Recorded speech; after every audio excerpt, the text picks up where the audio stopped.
د جهاد او مقاومت یو دعوادار او ټیکهدار اسماعیل خان د شهید ډاکټر نجیب کرزي، خلیلزاد او نورو سیاسیونو په اړه په کاکتوس خپرونه کې څه وویل؟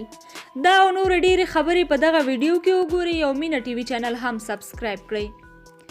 کاکتوس د افغانستان د خصوصي تلویزیونونو له جملې د یک تلویزیون هغه خپرونه ده چې د افغانستان سیاسي او مطرحې څیرې پکې د خپل ژوند او د نورو په اړه پټې او ناویل شوې خبرې کوي، چې د دوی له ډلې یو هم اسماعیل خان دی چې دې خپرونه کې خپل د زړه بړاس ایستی دی.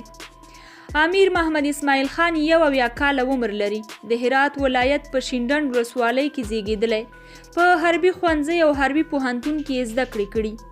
اسماعیل خان د رباني په اړه وایي چې رباني ډېر ښه او نیک انسان و، د ازادۍ لپاره شهید شو او ډېر خدمت یې کړی و. نوموړی زیاتوي که د اوم د ثور کودتا نه وای شوې، نن به افغانستان په دې حال نه و. د افغان سولې لپاره د امریکا د ځانګړي استازي زلمي خلیلزاد په اړه وایي چې خلیلزاد سولې ته ښه خدمت کړی او هیله ده اوسنی سیاسي حالت ته هم د پای ټکی کیږدي.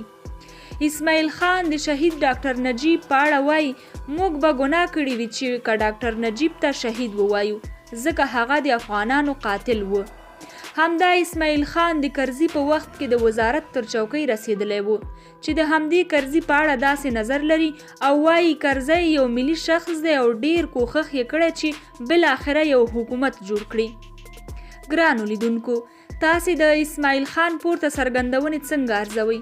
په همدې اړه مو نظریات او تبصرې کمنټ کې ولیکئ او د نورو دا ډول معلوماتو لپاره د مینه یوټیوب چینل درسره سبسکرایب کړئ. تر بیا مو الله پامان.